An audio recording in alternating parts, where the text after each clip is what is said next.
தமிழ்நாட்டில் வந்து பிரசவத்தை வந்து பெண்களுக்கு வந்து இரண்டாவது பிறப்பு அப்படின்னு சொல்லுவாங்க. ஆனால் நான் என்ன சொல்றேன்னா, குழந்தை பிறந்ததுக்கு அப்புறம் அந்த குழந்தை ஸ்கூலுக்கு போற வரைக்கும் அந்த தாய்மாவருக்கு அது வந்து ஒரு மூணாவது பிறப்பு. ஏன் அப்படி சொல்றேன்னா, ஒரு குழந்தை பால் குடிச்சிட்டு தூங்குதா, அம்மா தான் காரணம். பாலே குடிக்கலையா, அம்மா தான் காரணம். சளி பிடிச்சிச்சா, அம்மா தான் காரணம்.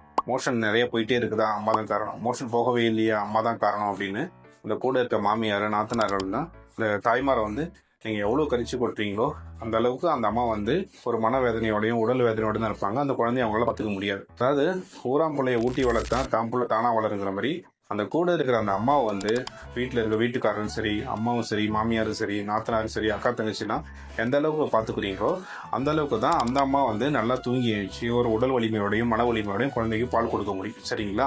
இது இல்லாமல் அம்மா தலை குளிச்சா குழந்தைக்கு சளி பிடிச்சிக்கும், அம்மா வந்து மோர் குடிச்சா சளி பிடிச்சிக்கும், ஜூஸ் குடிச்சா சளி பிடிச்சிக்கும், ஐஸ்கிரீம் சாப்பிட்டா சளி பிடிச்சிக்கும், இதெல்லாம் பண்ணக்கூடாதுன்னு சொல்லி அம்மா வழியை கண்ட்ரோலாக வச்சுக்காதீங்க. ஏன் அப்படின்னா, வீட்டில் யாருக்கு சளி இருந்தாலுமே குழந்தைக்கு சளி வர வாய்ப்பு இருக்குது.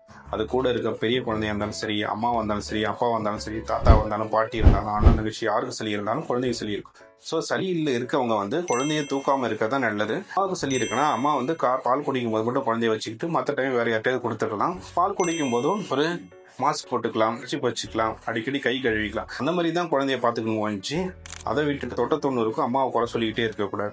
மாமியார் உடைச்சா மண் குடம், மருமக உடைச்சா பொன் குடங்கிற மாதிரி அம்மாவுக்கு சளி பிடிச்சா மட்டும் குழந்தைக்கு சளி பிடிக்காது. கூட இருக்கவங்க யாருக்கு இருந்தாலும் சளி பிடிக்கும். ஸோ இந்த மழை காலத்தில் வந்து குழந்தைகளுக்கு இந்த சளி வராமல் பார்த்துக்கணும் அப்படின்னா, சளி இருக்கவங்க குழந்தைங்கள்ட்ட இருந்து விலகி இருக்கிறதுக்கும், வெளியூர் போயிட்டு வந்தால் வெளியில் போயிட்டு வந்து கை கழுவிட்டு மாஸ்க் போட்டு குழந்தைய தூக்குற மாதிரி குழந்தைய பார்த்துக்கோங்க. நன்றி, வணக்கம்.